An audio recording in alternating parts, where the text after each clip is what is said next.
Hello, Facebook Live audience. This is Brandy Wells with another edition of Lawmakers Live here on Friday. This time we have Representative Doug Coleman from Apache Junction here with us to speak today to the Public Affairs Committee at the Arizona Chamber and now to you. And we will definitely touch on some of the hot topics out there in Arizona politics as we speak. I'm sure you all know what I am referring to.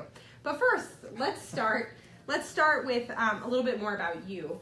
Representative Coleman, if you would tell me a little bit about the district you represent so we understand where you're coming from as a lawmaker. Okay. I represent District 16, which is the Far East Valley. It includes Power Road East. So East Mesa, Apache Junction, Gold Canyon, a little bit of Queen Creek and Santan Valley. Okay. Well, what's it like there? What are the major industries? How would you describe the personality of your district? Of my district? It's an interesting mix. I live on the Pinal County side of my district, okay. but a lot of my constituency is on the Maricopa County side. But I do live in Apache Junction. So we have a rural feel. We have a lot of horse property out there, the Superstition Mountains. A lot of tourist attractions. Goldfield Ghost Town is out there. I've been there. I love it. And Barling's music dinner theater and some others. Gold Canyon's out there, the resort. But going clear back to Power Road, we have Phoenix Mesa Gateway Airport is in my district. So Skybridge. Yes, and we're very excited about that. And ASU Polytechnic and EVIT is out there as well. Wow, you have a lot of gems in this district. Yeah, it's a good district. So back to Goldfield Ghost Town for a second. They have a zip line there. They do have you ever been on it? Yes, I have. It's fantastic. Yeah, it's pretty fun. So when you're not at the Capitol or in your district zip lining, you're teaching. You're a teacher. I am a teacher. So tell us a little bit. I'm also a former teacher. Okay. We mentioned this a little bit earlier, but I taught in Arizona and in Washington, D.C. public schools. Amazing experience. I still use the skills I learned as a teacher every day in my professional career, even though I'm no longer in the classroom. So I'm really excited to ask you about it. Tell us about what you teach, how long you've been doing it, and why you enjoy it. Okay. I have taught starting in 1981. I taught in Superior for 2 years, a little mining community about 35 miles east of Apache Junction. Lived in Apache Junction while I taught up there. I was a business teacher. I taught accounting and I taught typing.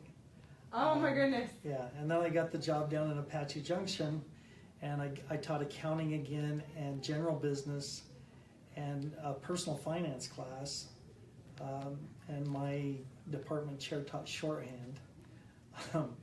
Wow, shorthand. Yeah, a lost art. But I think that's why we need to be lifelong learners too, as well.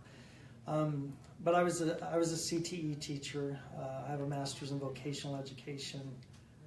CTE is career and technical education. Career and technical education. I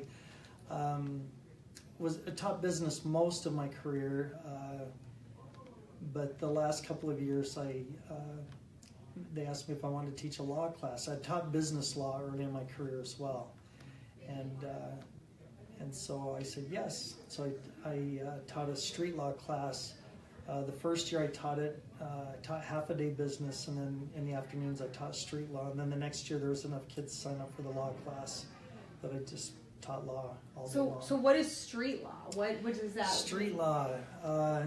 It's kind of interesting because we do like contracts and risk and some of those topics, but we go through the Constitution and the Bill of Rights. We spend a lot of time on each of the amendments, and then we teach the rules of evidence and courtroom procedure, and we do mock trials, and it's really fun. The kids kind of get into it, and that sounds amazing. Yeah, it's really a fun class. It sounds like really relevant knowledge, or you're making knowledge really relevant to a student. Yeah.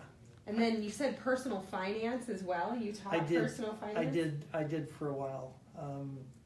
Taught a personal finance class, and then they kind of were creating the career tracks, and it kind of didn't fit into any of the career tracks. So that's when I started teaching a class called Business Foundations, and it was just for ninth graders.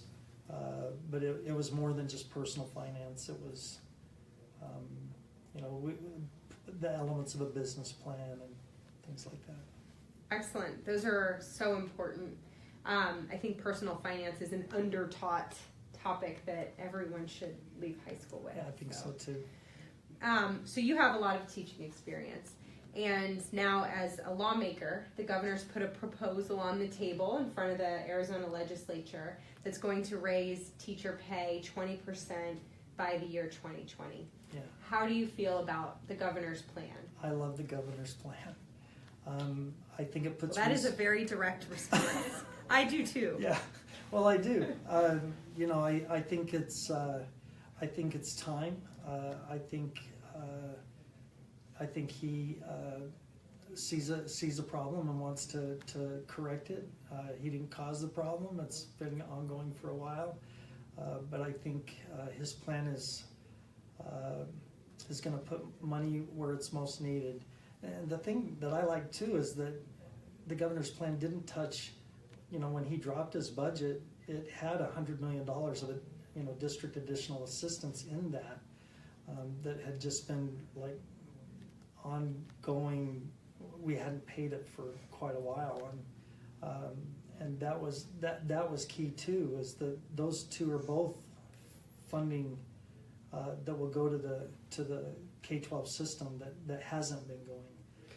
So that's district additional assistance. Yes. Is sort of a term. It's DAA, district Yes. additional assistance, and that can be used for what?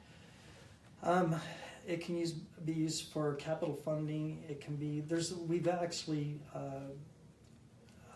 kind of removed some of the barriers so that the decisions can be made at the local level as to where it's needed. Some districts have older buildings than others, so I'm assuming that they'll probably want to use a lot, for capital, because we haven't been funding capital the way that we should be.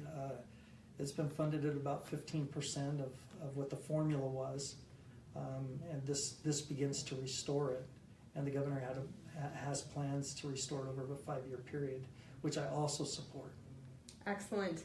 I think that district additional assistance piece is huge as well. It is a huge piece. And then we were also talking a little bit earlier about how the raises would be incorporated into the base of teacher salaries, Yes. which makes them very likely to continue to be funded in the future. Yes, when it goes into the base, then it's automatically there. So you don't have to ask for it every year. It's there. And so it is ongoing. The things that he's proposing to put in this first year is ongoing, and I support that. I do too. So there's a lot of differing opinions out there right now about how best to address the teacher pay raise issue. Do you anticipate a budget containing the governor's plan is going to make it up to his desk, or do you think the legislature is going to go down another path as a group? That's an interesting question. I do think that some form of the governor's proposal and his budget will be on his desk for him to sign. I don't see us at this point trying to do another path. I think the governor's plan was pretty well thought out, and I think it already has a lot of support in the legislature, and we'll see. I'm Certainly. hopeful. I am hopeful too. I'm glad to hear that you are. I know the business community is very supportive as a whole of this plan. So last question, away from education for a moment. You mentioned that you won't be returning to the Capitol next year. Will you miss being a state legislator? I really will. More than I would have said 2 years ago. But no, I really will. It's it's good to meet people that you don't always agree with, and it's an interesting process. I feel like I'm finally, it's my third term, but there's still things about the process that I'm learning and working to get things through. And it's a fight, but it's really a good fight. And I've enjoyed representing the people of District 16 and trying to help our state as a whole. And you've been a mayor before, right, of Apache Junction? I was, yeah. I was mayor for 12 years, from 95 to 2007. I was on the city council for 4 years before the mayor's term, and then I was off the council for a little bit, and then I was appointed to fill a vacancy that occurred, and I finished out that gentleman's term and ran just to keep the council seat. It was a real busy time. I was coaching, teaching, mayor, and something had to give. So, it sounds like a lot. yeah. Well, we have appreciated your work in the legislature here at the Arizona Chamber. Appreciate how thoughtful you are about the issues, how measured, and I believe that you do what you believe is right.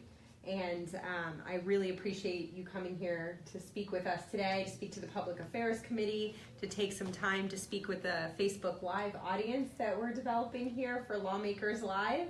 And I hope you have a fantastic weekend. Any last words? No, thanks, and thank you for the invitation to be here. Wonderful. All right, guys, thank you so much for your time. I hope you have a great weekend, and we'll see you next Friday for Lawmakers Live.